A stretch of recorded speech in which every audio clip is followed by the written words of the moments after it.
लोग कहते हैं कि बेटियों के ऊपर जो भार होता है ना, बड़ा समझ पाना मुश्किल हो जाता है, लेकिन वही बेटियां एक दिन चल के इतिहास लिखती हैं, ये कोई समझ नहीं पाता है। हेलो दोस्तों, मैं हूं जितेंद्र दिव्यांग और आप फिर से देखना चालू किया है मेरा यूट्यूब चैनल जोश एक्सप्रेस। आज मैं बात करूंगा एक ऐसे लेडी की जो कि अलग रही, अपनी ज़िंदगी से उतराव चढ़ाव करते करते आज यूं पावदान पे, जिससे लड़कियां डरती हैं, आज उन्होंने उनका एक अलग हिस्सा बना डाला है। पहले तो आपका स्वागत है मेरे YouTube चैनल जोश एक्सप्रेस पे। शुभ नाम आप बताएंगे? हाँ, मेरा नाम अनामिका यादव हुआ जी। और मैं रहने वाली छपरा से आगे एकमा, मेरा ददिहाल है। अच्छा। मेरे पिताजी सेंट्रल गवर्नमेंट में थे और अभी फ़िलहाल मैं एक बहुत ही प्रतिष्ठित संस्थान लॉयला हाई स्कूल में +2 की टीचर हूँ। मैं वहाँ 2 विषय लेती हूँ, अकाउंटेंसी और बिजनेस स्टडीज़, और लगभग 12 साल मुझे इस संस्था में होने को हैं। इससे पहले भी मैंने बहुत से संस्थाओं में काम किया, बहुत सारे अनुभव हैं, बहुत सारे लाइफ के उतार चढ़ाव मैंने देखे, और ये मैंने देखा कि अगर आप लगातार कुछ चाहत है आपको, तो लगातार चाहे कैसी भी परिस्थिति आपकी ज़िंदगी में क्यों ना आ जाए, फाइनेंशियली मैंने क्राइसिस देखा और भी बहुत सी परिस्थितियों को मैंने देखा, लेकिन मेरी एक चाहत थी कि मैं अपने पढ़ाई के दम पर खड़ी हो सकूं और समाज में एक स्थान पा सकूं, और आज मैंने वो प्राप्त कर लिया है। अनामिका यादव, जैसा नाम वैसा काम। कहीं ऐसा नहीं लगता, जैसे अक्सर देखा जाए तो लड़कियों को बचपन से ही रोका जाता है कि यार घर से बाहर नहीं निकलें, घर से, मतलब खास तौर से अगर देखा जाए यूपी बिहार के लोगों को। तो दूसरी चीज़, जिस विषय से आप हैं, साइंस और कॉमर्स, जैसे ही नाम आता है लड़कियों का कान खड़ा हो जाता है, अरे बाप रे बाप, कैसे हो गया? साइंस में तो मेरा भी कान झूठ क्यों बोलूं? नहीं, मैंने देखा है, वास्तविकता है। और लेकिन आपने जो एमकॉम कॉमर्स की जो डिग्री ली, कॉमर्शियल से जो पढ़ी, अकाउंटिंग बहुत बड़ी चुनौती है, अच्छे अच्छे लोग अकाउंटिंग नहीं कर पाते, तो ये मन में कैसे ख्याल आया? देखिए, मैं पढ़ने में एक एवरेज स्टूडेंट थी, अपनी सच्चाई मैं बताने में नहीं डरती, और आज जो मैंने हासिल किया है, मैं एकदम एवरेज कह सके तो हाँ, दिमाग की ठीक ठाक थी, ऐसा गार्जियन कहते थे, पढ़ेगी तो अच्छा करेगी, लेकिन मुझे पढ़ाई में बिल्कुल मन नहीं लगता था, सच कहूँ तो। 10th तक तो मैंने जैसे तैसे, कहते हैं ना कि लटक लटक के मैंने अपने आप को 10th तो पास कर लिया, 2nd डिवीज़न से मैंने पास किया था। अब समस्या ये हुई कि आगे क्या करना है, तो आगे क्या पढ़ें, पढ़ाई से मेरा मन बिल्कुल से हट गया था। फिर हुआ कि साइंस तो मुझसे होगा नहीं, और आर्ट्स की हिस्ट्री मुझसे पालनी नहीं पड़ेगी, मुझे बहुत मुश्किल था आर्ट्स का सब्जेक्ट। तो मेरे पास एक ही ऑप्शन बचा कि मैं लूँगी तो कॉमर्स लूँगी। अब मेरे पिताजी का सपना था, क्योंकि वो साइंस बैकग्राउंड से थे, तो उनका सपना था कि मेरी बेटी साइंस पढ़े। तो इसके लिए बहुत घर में संघर्ष हुआ कि नहीं, मैं तो पढ़ूंगी तो कॉमर्स साइंस। इसके लिए मेरा पापा से बातचीत भी बंद हो गया। फिर मैंने अपनी दीदी, बड़ी दीदी को लिया और जाके कलाईकंडा सेंट्रल स्कूल में खुद से एडमिशन कराया अपना कॉमर्स में। और जब मैं कॉमर्स विषय का पढ़ाई स्टार्ट की तो गजब का एक जोश आया कि अरे ये सब्जेक्ट में तो गजब का यूनिकनेस है, नयापन है। और ये भी सुनती थी कि ये सब्जेक्ट लेके कैसे तुम निकाल पाओगी। मेरे पिताजी का कहना था 2 से 4% रिजल्ट होता है कॉमर्स में, कहाँ तक चल पाओगी तुम, अब क्या हासिल कर पाओगी। यहाँ तक कि प्रोफेसर, जब मैं कॉलेज में आई इग्नो में, तो वहाँ पे कुछ इन्विजिलेटर प्रोफेसर आए, उन्होंने कहा अरे क्या करेगी कॉमर्स पढ़ के, इसका तो कोई भविष्य भी नहीं है और टीचिंग प्रोफेशन में भी कुछ नहीं होना है। बोले पता नहीं क्यों लोग इस तरह से डिस्करेज करते हैं, लेकिन मुझे उस सब्जेक्ट में बहुत लगाव था, स्पेशली अकाउंटेंसी में। दिन भर अकाउंटेंसी बनाती थी। तो फिर मुझे लगा कि नहीं, ऐसे थोड़े ना होता है, इतना एजुकेशन लेने के बाद कुछ तो मैं ज़रूर करूँगी। फिर पता नहीं कैसे कैसे शिक्षण संस्थान से मेरा झुकाव शुरू हुआ। कुछ ने मुझे प्रेरित किया, आप बहुत अच्छा समझा पाती हैं, आप टीचिंग प्रोफेशन में आइए। और करते करते मैं टीचिंग में, जब मैं ग्रेजुएट भी नहीं थी, मैंने 2-3 बच्चे मेरे पास आए अकाउंटेंसी पढ़ने के लिए, मैंने पढ़ाना शुरू किया। और फिर उसके बाद धीरे धीरे टैली संस्था में एक सॉफ्टवेयर है जिसमें लोग ट्रेनिंग करके पढ़ाते हैं, मैंने करते करते ही, सिखाते सिखाते मैंने सीखा। क्योंकि मेरी फाइनेंशियल स्थिति भी अच्छी नहीं थी। मैं खुद अपना ट्यूशन पढ़ के अपना फ़ीस जमा करती थी। मेरे ऊपर पढ़ाई का भी एक जुनून था कि मुझे अपनी पढ़ाई ख़त्म करनी, क्योंकि पढ़ाई एक माध्यम था जिससे मैं एक समाज में स्थान पा सकती थी।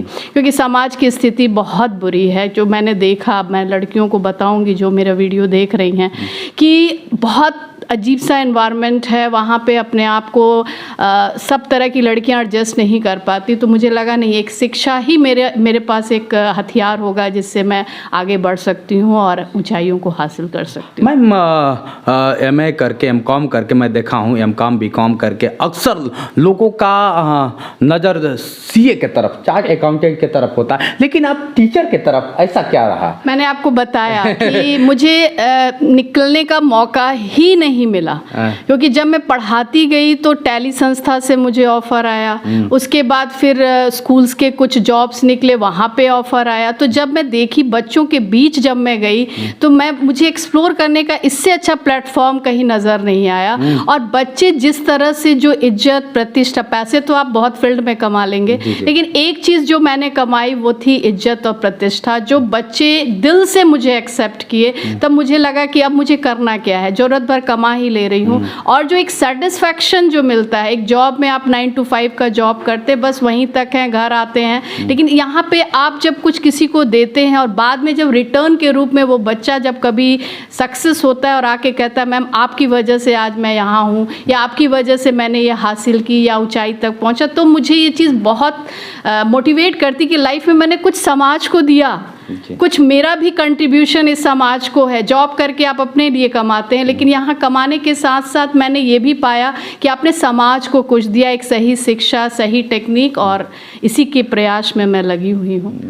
चलिए, बहुत अजीब हो जाता है कभी कभी शिक्षा को लेकर अगर बात किया जाए, जिस तरह से आपने शिक्षा को ग्रहण किया और आपकी जो मनोकामना थी वो पूर्ण भी हो गई। बिल्कुल बिल्कुल, मैं पूरी तरह से सेटिस्फाई हूँ। अभी भी जैसे मुझे कहा जाता है आप ये अच्छा कर सकती हैं, आप वो अच्छा कर सकते हैं, बोले मैं सबसे अच्छा शिक्षा अच्छे से दे सकती हूँ। लेकिन थोड़ा सा आपके कहानी में ट्वीट भी मैंने जांच पड़ताल किया तो लगा कि ट्वीट भी था आपके कहानी में। जैसे कहते हैं ना कि लोग हताश हो जाते हैं, निराश हो जाते हैं और कदम भटक जाता है। अगर देखा जाए, मैंने सुना है आपने थोड़ा सा इश्क मोहब्बत भी हो जाता है कभी, कि सबके दिल में होता है, और लेकिन आप इतना टैलेंट होकर ये सब इश्क मोहब्बत का कैसे दिमाग में ख्याल आया? इसमें में बुराई क्या है? मुझे तो कोई बुराई नज़र नहीं आती। और अगर आपको किसी के साथ लाइफ बितानी है तो अगर आपने अपने नज़रिए से चेक करके अगर किसी लाइफ पार्टनर को चुन लिया, लेकिन आपकी चुनाव में सही, समाज तो स्वीकार नहीं करता है, समाज कभी नहीं स्वीकार करता। आप जिस तरह से कह रही हैं, समाज कभी स्वीकार करेगा? आप भले ही ब्रिलियंट है, किया स्वीकार, आपको प्रूफ करना होगा आप सही हैं, आपको अपने तरीके से इसको प्रूफ करना होगा। और मेरे इन लॉज ने मुझे एक्सेप्ट किया और दिल से एक्सेप्ट किया। आज वो हम प्राउड फील करते हैं कि मैं शायद इतनी अच्छी बहू नहीं ला पाता जितना कि मेरे बेटे ने खुद से इस बहू को चुना है। अच्छा। तो ये भी तो एक बहुत बड़ा उदाहरण है समाज के लिए कि अगर आप हर तरह से आगे हैं तो आप हर फील्ड में सफल हो। अक्सर होता है कि इसके प्यार करके लोग बर्बाद अंधे होकर नहीं। हाँ। आप में भी परख होनी चाहिए, क्योंकि भविष्य आपका है और वो आपके हाथ में है, तो चुनाव सही होना चाहिए। नहीं, आपने बहुत अच्छा किया है। लोग जिस राह से भटकने लगते हैं, अक्सर होता है मैम कि जब इश्क प्यार होता है, लोग कहते हैं कि आंखों पे पट्टियाँ आ जाती है, तो फिर भी आपने उस पट्टी को हटा के एक अलग, तो ऐसा नहीं लगता है कि नहीं आपके भी कभी ऐसा लगा भाई छोड़ो सब, अब उसे पाना ही है, बस छोड़ो पढ़ाई लिखाई, होता है कि नहीं? ये नहीं। मैंने आपको शुरू में ही कहा कि मैंने अपने लाइफ में बहुत स्ट्रगल फेस किया है, तो मुझे लगा कि अगर मैं अपने एजुकेशन के बलबूते पे पैर पे खड़ी होंगी तभी मुझे और भी चीज़ें, जो भी सुख है जो मिलता है वो तभी हासिल होगा। और शायद इसी वजह से आज मैं हर तरह से सक्सेसफुल हूँ।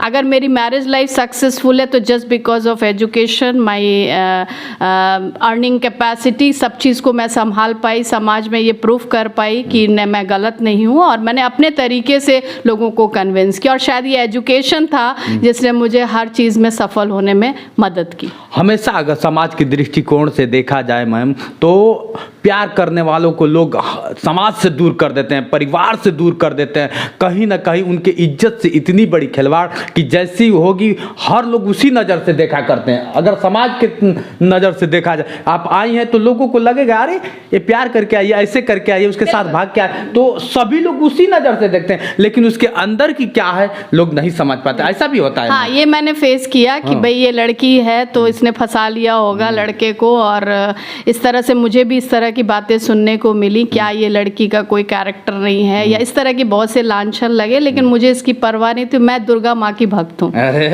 और मैं हर साल अपने घर में कलश बैठाती हूँ, और माँ ने हमेशा मेरे साथ न्याय किया है। अगर किसी का नज़रिया जो भी रहा हो, आज सबका नज़रिया मेरे प्रति बदल चुका है। प्यार मैम थोड़ा सा एक तरफा रहा या फिर दोनों तरफ से? ये तो दो तरफा था, क्योंकि एक तरफा प्यार में मैं आगे बढ़ती ही नहीं, क्योंकि मैं अपना जो मेरा जो आत्मसम्मान है मैं उसे गिराकर किसी के सामने झुककर मैं आगे नहीं बढ़ सकती। स्टूडेंट लाइफ था या फिर ये वो अर्निंग फेज में मैं थी, और ये सब कुछ कहते हैं कि कुछ चीज़ें होती है जो ऊपर से तय होकर आती हैं। लाख माँ बाप बेटा लड़की के लिए या लड़का के लिए लड़की देखें या लड़का देखें, लेकिन कुछ ऊपर वाले ने भी आपके लिए तय कर रखा है। तो डेस्टिनी जो है वो कब किसकी कैसे है वो कोई नहीं जानता, और शायद मेरे साथ भी कुछ ऐसा ही हुआ है। 6 दिन की जान पहचान में शादी का डिसीजन, ये भी एक अचंभा है।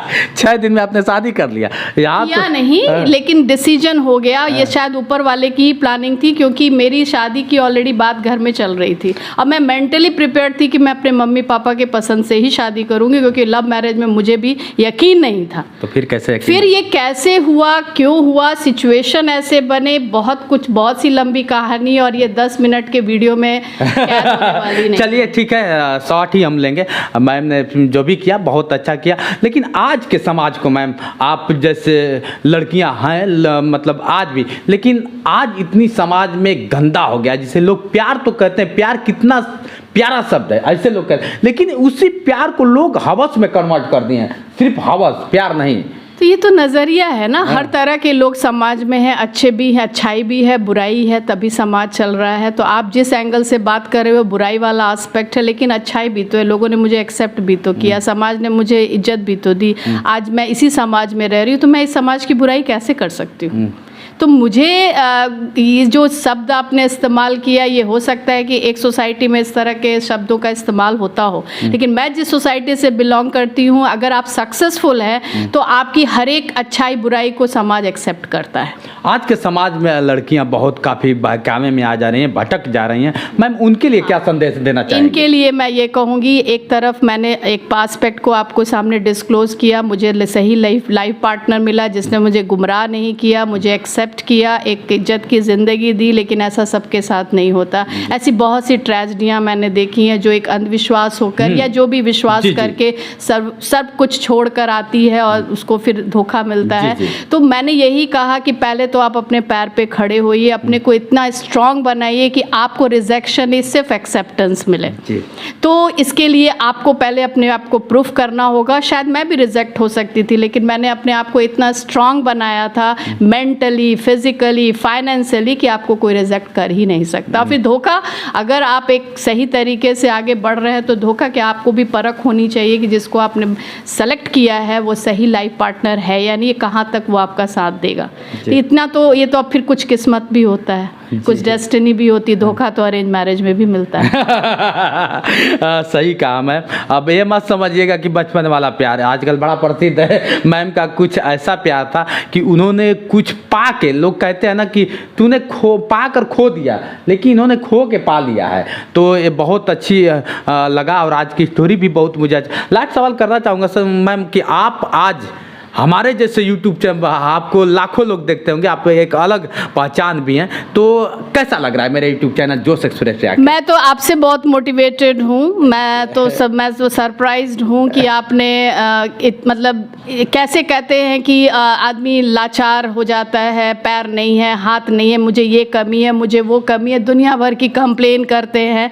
लेकिन देखिए जिस शख्स के सामने इंटरव्यू, तो खासकर मुझे इनका लेना चाहिए, और ये विडम्बना देखिए कि ये मेरा इंटरव्यू ले रहे हैं, लोग कहते हैं देखिए इनके हाथ नहीं है, इन्होंने कैमरा पकड़ रखा है और मेरे से इतने सारे सवाल कर रहे हैं। सोचिए इनका जज्बा देखिए कि किस तरह से ये अपने आप को समाज में प्रूफ किए हैं कि किसी भी तरह की लाचारी हो, लेकिन अगर आप में जज्बा है, जोश है, तो आप हर मुकाम हासिल कर सकते हो। तो salute to you, salute to you कि आपने किस तरह से अपने आप को खड़ा किया, प्रूफ किया कि कोई भी सफलता के बीच किसी भी तरह का जो है बैरियर नहीं है। तो I salute to you. Thank you ma'am. बहुत अच्छा लगा आपसे मिलके, और आपने जो कीमती समय दिया। जितेंद्र आजीवन ऋणी है आपका, और हमेशा आप जैसे लोगों से मिलने की चाहत भी रखती है। अब जितेंद्र को पैदा करने वाले आप जैसे लोग ही हैं। अरे आप लोग, मैं तो बहुत इम्प्रेस हूँ आपसे, और भगवान करे आपका चैनल दिन दुगना चौगुना तरक्की करे और आप सफलता की ऊंचाई तक पहुंचे। All the best wishes from my side. Okay ma'am, okay. चलिए दोस्तों, आज के लिए बस इतना ही। बने रहिए हमारे वीडियो के साथ। मैं हूँ आपका अपना जितेंद्र दिव्यांग, और आप देख रहे हैं मेरा यूट्यूब चैनल जोश एक्सप्रेस। नमस्कार दोस्तों। नमस्कार।